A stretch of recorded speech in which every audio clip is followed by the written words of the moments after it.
America, my name is Osei-Frimpong. I come to you live every Friday at 4 o'clock. I'm going to do two shows today, one now and then one in a few hours on something completely different. But today we're going to talk about the Olympics. And you're going to get my definitive rundown. You know, as a young boy growing up in Los Angeles, I was about 3 miles away from the 84 Olympics. It's in Baldwin Hills. And I remember watching it on television as a young kid with the family, and Rayford Johnson, climbing those steps still kind of seared a memory in me in a powerful way. And I just went and watched it again on YouTube. Him climbing the steps in the run up and getting the torch and lighting it in Los Angeles in '84. And I'll be honest, I teared up a little bit. I was like, "Go on ahead, black man."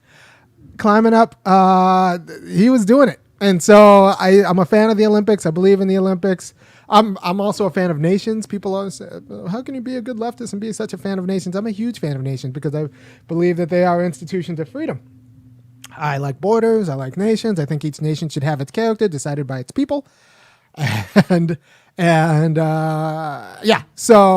I like the Olympics. I'm a fan. I think the Olympics should go on. And also, I remember there are probably two. I don't remember. I watched Barcelona and Seoul and all that, but I remember the '96 Olympics also because all the Olympians were pretty much my age. I was 18 at the time, so I watched '96 and I just remember. Well, I remember Shannon Miller and Dominique Dawes because they were very cute, and I was just thinking we would all get along very well, and I like the sports. All the swimmers remind me of the guys I went to high school with. I went to high school in Orange County, California, and with a few Olympians actually. And they just kind of. I look at Aaron Pearsall and I was like, all of those guys, Brendan Hansen and Kratzenberg. So all of those guys kind of just remind me of guys I went to high school with. The genial ones, right? And swimmers are funny, and this is what I learned going to high school with a bunch of would-be Olympic athletes or soon-to-be Olympic athletes, or in the kind of scene that produces the occasional Olympic athlete, is that they have morning practices. The swimmers would have morning practices and afternoon practices, and that was just part of what it was to be a competitive club swimmer, right? And so it actually, being exposed to that, exposed me not just to the swimmers like themselves as people during the daytime, but listening to them talk about their morning practice and how ritualized it was. Cued me into the institutions that go into making an Olympian. They don't just come randomly. And you need institutions and infrastructures and parents who are involved. And so you'll get my total Tokyo rundown here. I want to say that if you notice a few things about the Olympics this year, there were more women competing than men for the U.S. squad. We had the most amount of competitors overall, but there are more women competing than men in the U.S. squad. And I thought that was interesting. And I think there are reasons why that's perfectly appropriate. And in general, I want to know about the fathers of those women, right? So I want to know about the fathers of those women because there are a lot of father coaches that go into creating an Olympian. It's not just sending them off to a special coach. Yeah, and we have a lot of second-generation Olympians, not just Noah Lyles, but second-generation Olympic trials. Their father was at the Olympic trials, and their mother ran at Louisiana State or whatever, and so they produced an Olympian. I'm thinking about Cindy McLaughlin, who is probably participated in one of the more enjoyable Olympic spectacles this year for me, which was the 4x4 women's 4x4 relay. Cindy McLaughlin's a hurdler. Her dad was at the Olympic trials, and when your dad's at the Olympic trials, that means he has very serious ideas about what it takes to be a hurdler. And he's going to give you the perfect technique, and he's going to invest that in you if he's a dad who knows what he's doing. And you're going to end up being a Sidney McLaughlin, possibly. Now, Sidney McLaughlin also has brothers who weren't at the Olympics. So what does that mean about what the relationship between fathers and daughters and athletes in this current generation. I think it's an interesting time. It's an interesting time. So I think the role of the black male athlete might be to learn enough to be the coach of a elite female athlete, and that might be appropriate. That's a fine, dignified job. Because my cousin also played for the women's national team soccer, and that was from my Ghanaian side, and he moved here with my dad. My uncle moved here with my dad, and yeah, my cousin played for the U.S. women's national team, and my uncle pretty much like taught her how to play soccer and worked with her and got her, like, he was the coach for all the teams and all of that stuff and took it very seriously and created an elite soccer player. And that's like within like a network or institution of Christina Frimpong or Christina Ellertson is her name now. But yeah, but she also has a twin sister, Crystal, who's a top flight Division I soccer player, who was a top flight Division I soccer player at Florida, the university. Florida. So there's a way in which you have to look at maybe your role as a male athlete now is to raise and coach elite women, which I have daughters now, and I take my role as a father very seriously. Like I said, I look up to people like Joe Jackson and Richard Williams. People, you want to denigrate them, but black fatherhood is a lot, and if you don't take it as a lot, then your kid will get eaten, and my kids aren't getting eaten.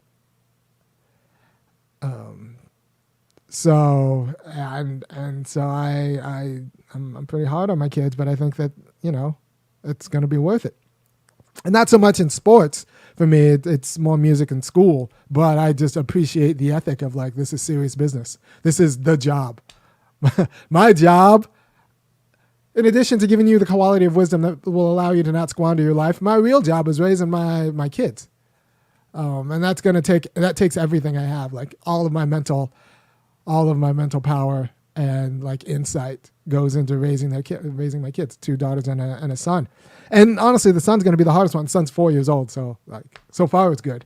But just strategizing for the son is actually harder because I know how punishing the world is on black men, and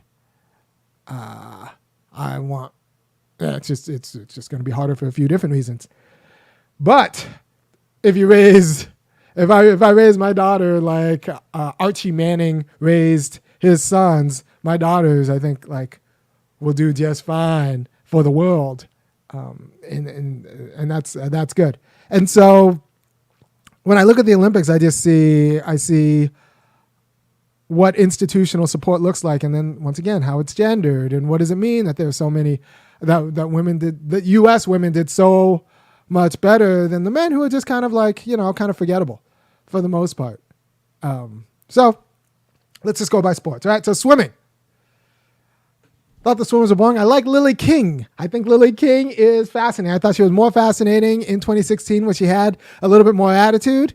It came out a little bit when she got a silver medal and then got like jeers for getting a silver medal. She was like, "What? You guys only respect gold? You're trash." So Lily King is my favorite swimmer.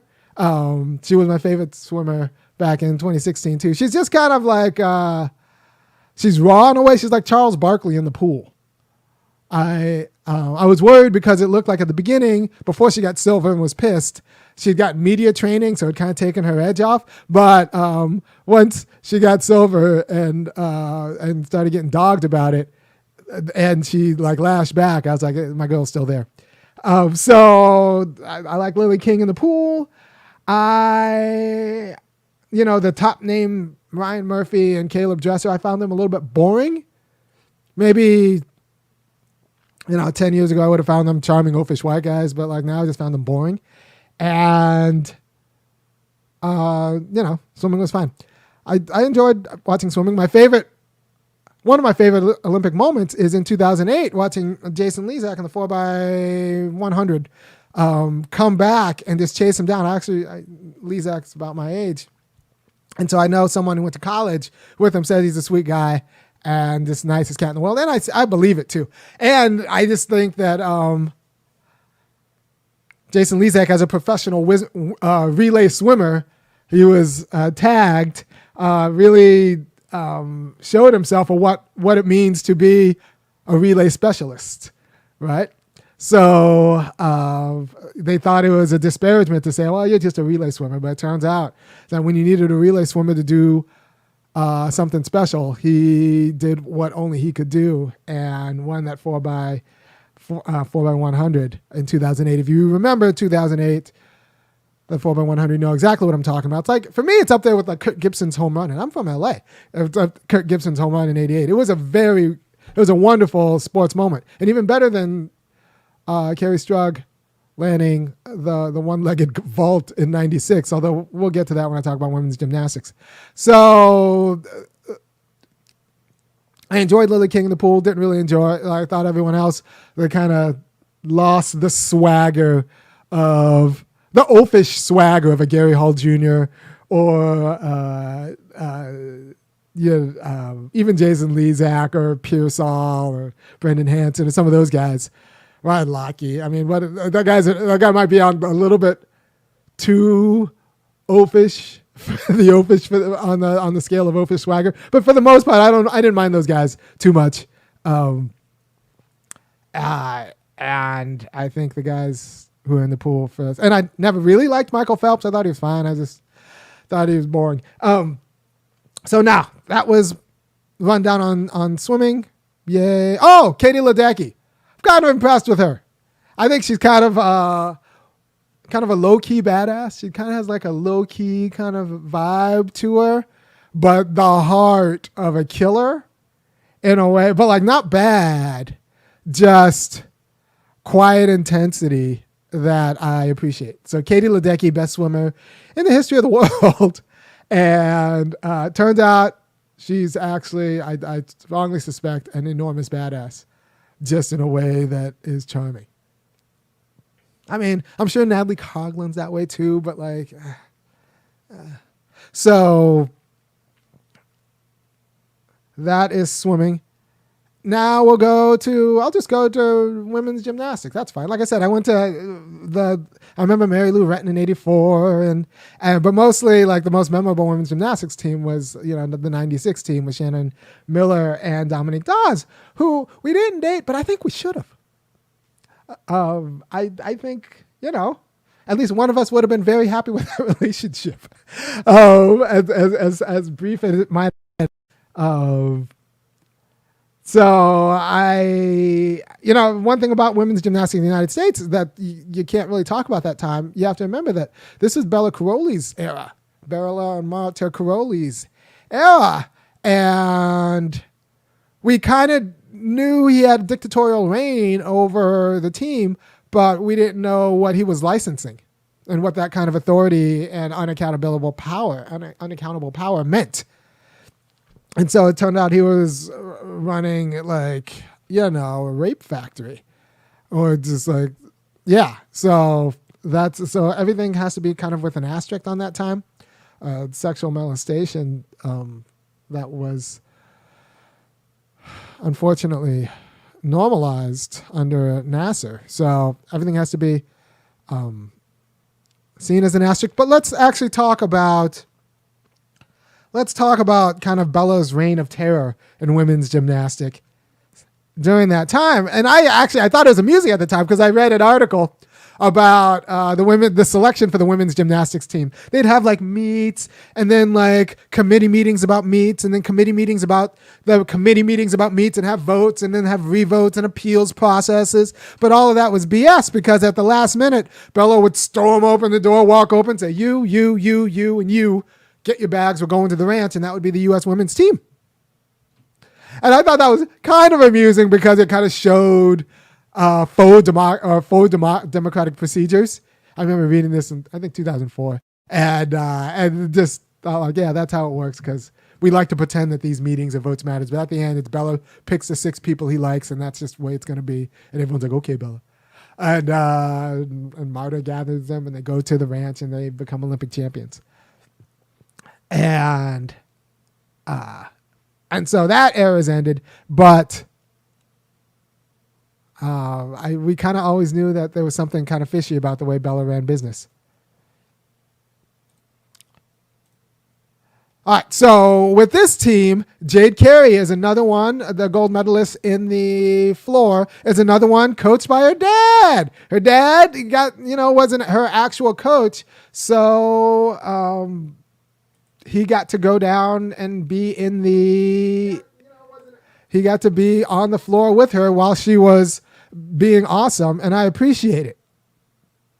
And I appreciate the fact that, the dad was a coach, and he was there, and he was with her and doing his job, and she was doing their job, and they had a wonderful moment. I don't think you have too many Olympic athletes. I think I would read a book about Olympic athletes and their dads. I think that would be fascinating. I think it would also be very good and very telling, and a little bit horrifying for people with a soft stomach. I, who does not have a soft stomach, would be like, yep, got her up, made her do it.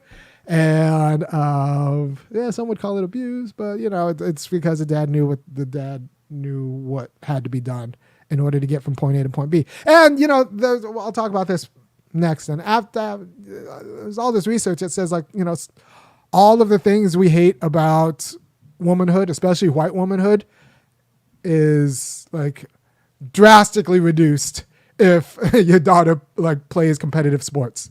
Because that distribution of risk and work gets disrupted. So if you want to make better white people, get especially white women, get them in sports. White men, maybe get them in theater. I don't know. I don't know. So, and then I did another video about Simone Biles. So if you want to see what I thought about Simone Biles, you can go watch that video. Pretty much when she pulls out of the team competition, that's really none of our business. But she is accountable to somebody. She's accountable to the other people on the team. So if the other people on the team say you got to do what you got to do, then she should feel in no way bad about doing what she has to do. Plus what she's doing is very dangerous. So and the rest of the team was yeah, you don't compete. We got this. And they did. So I'm very happy that that all worked out. It's none of our business. The only person's business it is the team. Not even U.S. Gymnastics Administration, because they're a bunch of pederasts or people who have lost their moral authority. So yeah, Simone Biles did exactly what she was supposed to do. I supported that. Suni Lee. I saw a show kind of profiling four gymnasts, and one of them was Suni Lee, and she is self-possessed. She knows who the fuck she is, and I appreciate that. And she's not playing demure, coy, or anything like that. She stands up straight. She knows who she is. She knows what she's about. She's about these damn uneven bars. This is my game. She knows who she is. She knows, and she's not afraid to back down about it. This is why, I think a lot of things, but this is why it's good. Suni Lee, I like. She's awesome. She's 18 years old. I love self-possessed teenagers. Self-possessed teenage women. I have zero problems with that. I have zero problems. Just yeah, she knows her job. She knows what she's good at. She knows what it takes to get from here to flip all the way around there and land and stick the landing. And she knows who she is. At 18, I find I'm very impressed with her. She might be a little bit shy in the meeting, but you get her in a relaxed interview, she has all of the self-possession that you want I want in my daughters, and I suspect you want in your daughters. So Suni Lee, huge fan, knows who she is, what she's about.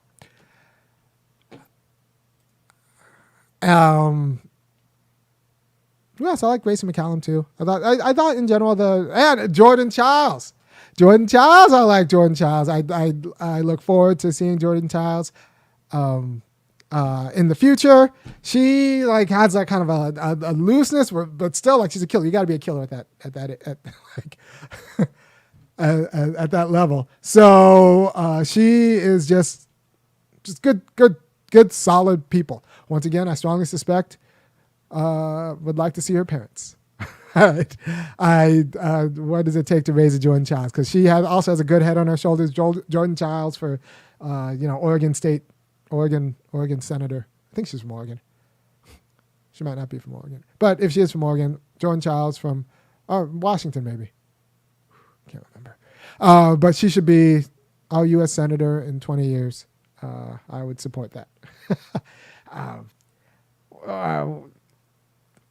Yeah, so that's my feeling about the U.S. women's team. I'm glad everyone did their job. I'm glad. It's very dangerous. I had a friend who is a vault, who did gymnastics at Cal, and she said what's actually terrifying is the vault. It's not the balance beam, it's the vault. You're just hurtling towards this thing that is unforgiving, and it's just terrifying. Everything about the apparatus is much scarier than you think it is. And I believe it. I believe it because my friend's not a liar, and so I have a lot of respect for the women's gymnastics team. Women's sports in general. Let's talk a little bit about Title IX, because here's the deal: you need 65 players to field a competitive football team. Title IX equalizes scholarships. That means you need to create 65 women's scholarships, but there isn't an equivalent in football, so you have to kind of spread the scholarships around or create new sports to create scholarships for. And so that creates a kind of a beacon. The college scholarship becomes the kind of governing principle and organizing principle for all of these other leagues in suburban United States, right? So you have all of these families who think, well, if my daughter's real good, she'll get a college scholarship. And then she gets a college scholarship. So I'll spend the money for her being real good because sports are good for her development anyway.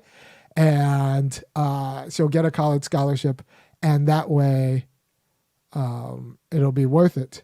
I'll spend the money in her developmental league and it'll pay off in college, right? And then so you get these really good development leagues. So even the kids who aren't going for the college scholarship through the development league will get the benefit of playing in these really highly developed benefit like leagues that are funded by people who's had their eye on their kids getting a college scholarship. And I think all of this is great for women, but because there's an independent benefit for playing sports, it's good for kids to play competitive sports, and especially good for women, I think, to play competitive sports. It's good for men too, but I think it's acknowledged as good for men. It's not necessarily acknowledged as good for women, but I think you'll raise deficient women who, if they didn't play sports. I'll be honest, for a while, I didn't date anybody who wasn't a serious athlete or a serious musician, classical musician. A little bit of that is because I was a snob, and a little bit of that is because, if you're not a serious musician or if you're not a serious athlete, I don't know how much I can depend on you when things get hard. Where did you learn how to do hard things? Because a lot of people don't know how to do hard things. And life with me is going to entail talking about and doing hard things. So I was always a little bit suspicious of getting close with people who didn't understand, who never played serious sports or did like classical music at any level. It's me, I know. But them is the breaks. So I'm a fan of the youth leagues, but the suburbanization of youth leagues actually locks out, a lot of sports talent, which isn't particularly good on the women's side, but it also ends up being a weird racialized distribution of labor and wealth, insofar as you got a lot of black bodies playing football, getting hurt. They're doing so on scholarship, but to create then scholarships for a lot of white women playing less physically dangerous sports. It's not that, women don't get hurt during playing, field hockey, but it's not like football, right? So if I'm breaking my hip in football so that you can hurt yourself in field hockey, that's going to be a completely different thing. And so we need to talk about not like how, and then if it's disproportionately black people playing football and funding disproportionately white scholarships, that scholarships for white girls, that's going to be, like I said, a racialized distribution of pain and labor and wealth that I think needs to be addressed, right? So I think, so what happens is you need 65 scholarships for a football team because nobody's going to break their knee and pay tuition to go break their knee. That's going to be a hard thing. It's going to be a hard sell, right? So so you need 65 scholarships for a football team. You need high quality workout equipment and resources, but then those resources get generalized as for men insofar as they do. So if you have all of these high quality resources in locker rooms for men, that means you need to create, this is through Title IX, you need to create the equivalent for women. And so just a lot of people eat off of black pain, and this might be another example of it. It's great for women, not so great yet for the black men who don't make it to the NFL, which is most of the black men. And even the black men who do make it to the NFL, they should still get a better gig and more security knowing that they played college football than just a scholarship, right? So there's a distribution of resources. If we just acknowledge that sports are good for the nation, then we could just tax Bezos and just pay for it outright. Like every one of these programs gets federal funding. But if we probably shouldn't tie that federal funding to your ability to distribute black pain to white suburbanites. And also the suburbanization of sports, women's sports, isn't particularly good for the women's sports. This is my problem with the women's national team. And I'm going to talk a little bit about soccer now because I pay attention to soccer. And like I said, my cousin played on the women's national team 10 years ago. And I'll tell you that we do not put the best talent on the field. The best talent either stays undeveloped or isn't marketable. If it were me, and I said this before the games when I saw the roster, I said, why do you have, you need Julie Ertz because she's the complete player. She can do everything on the field. She can pass better, solid defensive stops. She moves pretty good, can crash the net, and she does everything you want. So you need Julie Ertz. You need Crystal Dunn because she's amazing and exciting. And her first touch is just rock solid. And she's a dynamo. And you need Crystal Dunn. And you need Rose. Rose. Wow. I'm blanking on Rose's last name. Rose Soccer. Rose Lavelle. Rose Lavelle. You need Rose Lavelle because why do you need Rose Lavelle? Here's the deal. There are some players who are will beat you one-on-one, and then there's some players who will just beat your whole team and you don't know exactly how that happened. Tobin Heath will beat you one-on-one, but you could plan against that. I was a Tobin Heath fan 10 years ago when I thought she was promised, but then it became pretty clear that she was not going to be the player that everyone that was promised, and I kind of wandered her off the national team a long time ago. Rose Lavelle, on the other hand, she is really creative and she's a coach's nightmare because it's not that she'll beat you one-on-one. She might beat you one-on-one. She probably will beat you one-on-one. She's very good, but she'll screw up your whole defensive scheme. As they try to figure out what she's doing, she's just confusing. I'm trying to figure out, there's some point guards like that. I want to say maybe Chris Paul. There are some point guards who are just a little bit too creative. Kyrie Irving. Who are a little bit too creative that even if they're confusing. They're confusing. And so Rose will just screw up all of your spacing. And so you chase her. And then what happens is you're out of place and she'll go somewhere and draw 3 people out of place. And nobody will know what will happen. That's because you chase her. And you lay off of her and she'll coil up her all 115 pounds or however much she is, and like fire a bullet from 20 yards in right into the upper V. So like you can't go after her and you can't give her space either, and she's just problematic. She can't pass for a damn, which is a problem, but she is highly problematic for defenses. So I think the U.S. national team needs a Rose Lavelle, needs a Julie Ertz, and needs Crystal Dunn, because Julie Ertz can do everything, will always be in the right place and direct other people in the right place, and doesn't need. And Crystal Dunn's just too solid of a play and too fast up the wing. She's like a dream wing, like. She's great. I would play her as forward or wing. I just think she's just too solid to play. Her first touch is too good. She's too good on the ball, and she's too smart about the game. Right. So you need those three players. The rest of them, I don't know why they're on the team. Kristen Press. Why can't we just admit that she's a bust? I don't understand why the women's national team doesn't produce goal scorers. I think it's just the ponytail brigade. And I'd say that just because Hope Solo said that in a very good piece in The Guardian about why the U.S. national team is so white. So Kristen Press, who's actually half black, but I think she's a horror, she's good fast break. So the typical Kristen Press highlight is that she'll get the ball or win a 50-50 ball and get some space between her and her defender. She's got pretty good wheels. And she uses her elbows. She's another one who's like 100 pounds, but she uses her elbows like a champ. So she runs like this and does it pretty fast. So she'll get some space, drive, and then fire it right at the goalie. The goalie will block it and be like, oh. And Press will be like, oh, well, I almost had it.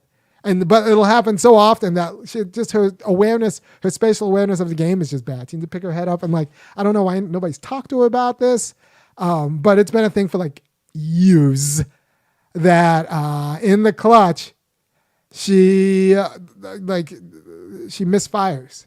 She misfires. She gets too excited or something. That's the opposite of Sydney Leroux, who I never really appreciated her kind of. Her game until I realized that every shot she made went in, and I just realized, oh, she just knows how to make shots. She has so much poise that if you give her time and space, she'll give you a goal.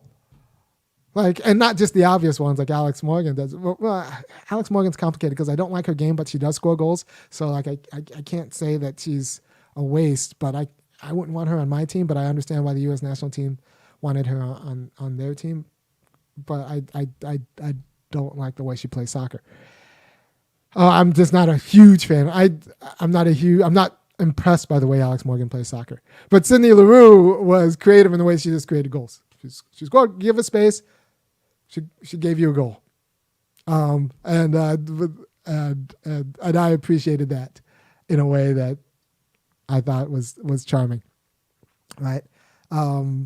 The rest of them, Haran and the Muse daughters and all of that, they just need to go. I think we can get better. We can get better or develop better. And why we don't develop better talent is we only develop white talent, because in order to be developed, you need to have gone to one of these suburban schools and get scouted out of these suburban travel leagues, which eat up a lot of time. What we need is these Latin American. It's a global game. My uncle's from Ghana, right? So what we need are these to support these dads with daughters who can play ball and are willing to support the leagues that they're in and scout the leagues they're in and develop that talent from 10 on. And then we'll have a women's national team, because even the men's national team isn't as white, right? Men's national team isn't particularly great, but it's not as white. The U.S. national team just leaves too much talent either undeveloped, or I actually think they develop with an eye towards marketing. So at every point, this is all kind of skewed towards who sells merchandise. So that's the problem with the women's national team in soccer. So you get these photogenic. I liked Kelly O'Hara 5 years ago. She was one of my players, but she lost a few steps. She's small back there, And so she needs to be she needs to be very quick as a defender the size she is. She should have been cut. It's okay to cut. Kelly O'Hara had a nice run. Like, there are other people who could take that job. Becky Sodenbrow, I imagine she's a pretty good team leader because she has kind of cerebral level head, but she was slow years ago and she hasn't gotten any faster, right? So there's someone else you can put on that, like, in her spot. I think it's, and I've never been a huge fan of Megan Rapinoe. I think there should be, if there aren't more dangerous goal scorers, like, we have a national problem. And we need to make more dangerous goal scorers because I don't find her particularly, especially now. Like I said, she lost a step. I don't find her particularly creative and dangerous there. Especially if you look back and you watch old Mia Hamm videos. Like, Mia Hamm, she was good. You don't see. I mean, good. Like, her and Crystal Dunn, I guess, have similar games. Mia Hamm was good in a way that, like, nobody up front for the U.S. national team now is good. They can't move. They're clever with the ball. They don't pass as well. They're not just. She had it. Right, so the women's national team. I hope we redo how we think about how we pick women for that game, because we have enough talent to consistently win the gold medal, but we don't pick that talent for a variety of reasons. All right, let's go to track. I love a thing Mo. I love all the women of that 4x400. I'm like Jesus. I love them all. Dalilah Muhammad. I think she might even be. I can't pick favorites. I love them all. And it's bad when Allison Felix is the last one I forget. It's like Allison Felix. And Allison Felix is pretty cool, but compared to the other three, like, I want my daughters to, like, be them for Halloween. We need to talk about, like, action figures and for that 4x4 team. I mean, yeah, we need to talk about action figures and superhero cartoons where they train for the Olympics by day, but then solve crime by night. I love all of them women on the 4x4 women's team. I think Mo, I get to spend the next 10 years watching her just do her thing better than everybody who's ever done it. Another one comes from a family, got older brothers who are runners, and a little curious about the parents, but I suspect that there's an involved dad there. And, one of the best, apparently one good way to create a violin prodigy is to have an older sibling who's very good at violin. So if you want to create your kids to be like classical music prodigies, have two, and then the second one has a chance. And I think Mo's got some older brothers who are pretty good. And same with Sydney McLaughlin. McLaughlin has some older brothers, and and I'm just really, I like watching them do the thing they do. Go on ahead.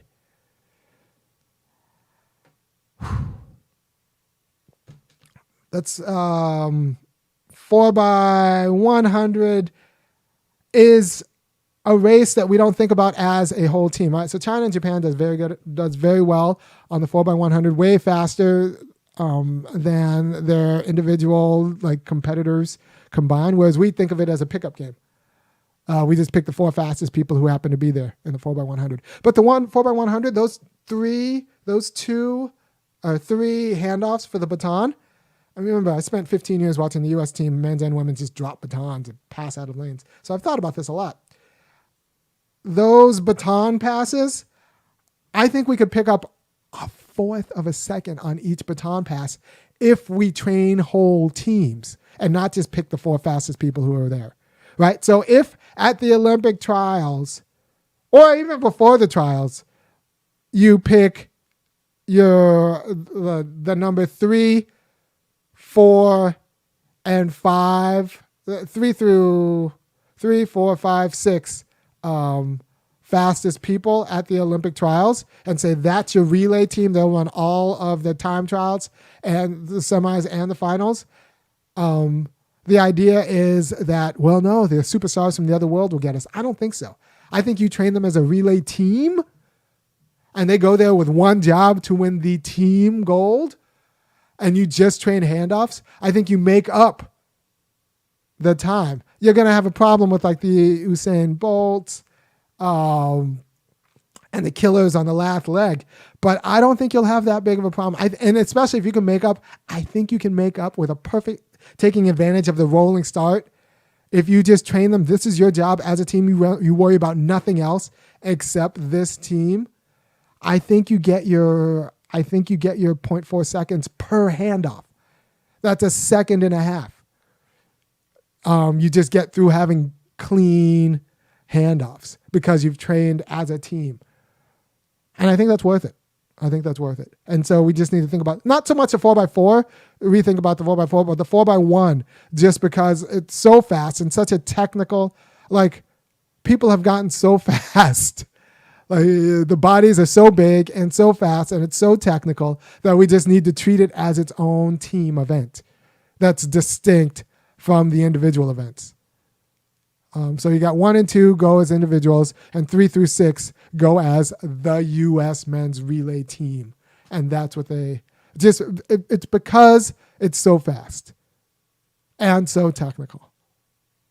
The baton, and maybe because we're so bad at it.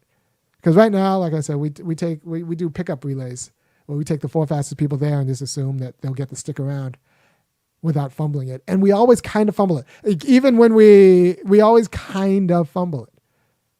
Even when we get the stick around, it's never like with the precision of the Chinese, because we don't send relay teams over. We send our 4 fastest people, and then they shake hands and then run. Right? So that's what I think about what we should do with track. It's funny that we're a middle distance nation, a women's middle distance nation. When I grew up, like, we won the sprints unless we dropped the baton. But now we're a middle distance nation, and that's just we need to understand that. And a women's middle distance race, and we just need to express that. The best thing we could do, men, if you want to be an elite, you could be an elite coach of your daughter, which is because the world hasn't caught up yet. And I think that's fine. And son, there's this guy, the Arnold, the swimmer whose coach was the guy whose coach was his dad. So I don't know. It's complicated. I do think that we have it's pretty good to be a dad of daughters now. I'm like that, I happen to be one right now, and I think the future's looking pretty good for them. If you take that seriously. Since I like being, not only do I like doing that, I think it's one of the most important things that I can do with my life. I do take it seriously. So what other sports? Badminton, it's so quick. I appreciate how quick it is. Ping pong is a lot about table tennis, is a lot about footwork. People don't understand table tennis is about footwork. So you'll find all these people with really great footwork who are pretty good at table tennis. I like volleyball. I didn't really watch too much volleyball. I watched some beach volleyball, but for some reason I didn't watch too much indoor volleyball. I usually do. I appreciate it. Once again, that's one of those things where I think the women's game is a little bit more interesting. I don't know. It is what it is. Women's basketball. Well, Brianna Stewart was an all-around good player in this game. And I kind of have a slight affinity towards the Las Vegas Aces because Aja Wilson, I think, is good. I think Kelsey Plum was fantastic. She won a 3-on-3, 3v3, 3x3. Gold medal. Kelsey Plum. I didn't think she could go right, but she actually can go right. She's a left-hander who's money going left and creative, but she can do some hesitations and do some moves on the right. That's pretty good. She's no Mandy Moore. I like watching Mandy Moore last Olympics was like, wow, that's fantastic. So I like Mandy Moore. Maya Moore. I'm sorry. Sorry, Maya. If you watch it, Maya Moore, she was fantastic, so clever with the ball and like and just clever passing and clever moving. Like Maya Moore was fantastic. So I don't get Maya Moore vibes from Kelsey Plum, but Kelsey Plum is really straight up baller. She actually plays ball like my friend who's now the head coach of UC Irvine. I went to high school with her, Tamara Inouye. I remember watching in high school, watching Tamara Inouye play basketball. And I've always kind of assumed that women can do everything that men could do. But like after watching Tamara play point guard for our women's team in high school, the idea that women couldn't do anything that men could do was ridiculous because she was a great basketball player. Like you see, like might not be as big as the guys, but like absolutely as clever and interesting and everything that it takes to be a real basketball player, not a brute. Like it was obvious that Tamara had on the basketball court. So yeah, now she's the head coach of UC Irvine basketball, and she's just So I actually like watching women's basketball. I think the pacing of the game is a little bit more interesting. It's a little bit slower. So I don't know. It's a little bit more interesting. I think the team could have been a little bit cleaner. Not the 3v3 team, the 5-on-5 team, the full court team. I liked AJ Wilson. I liked Brianna Stewart did a good job.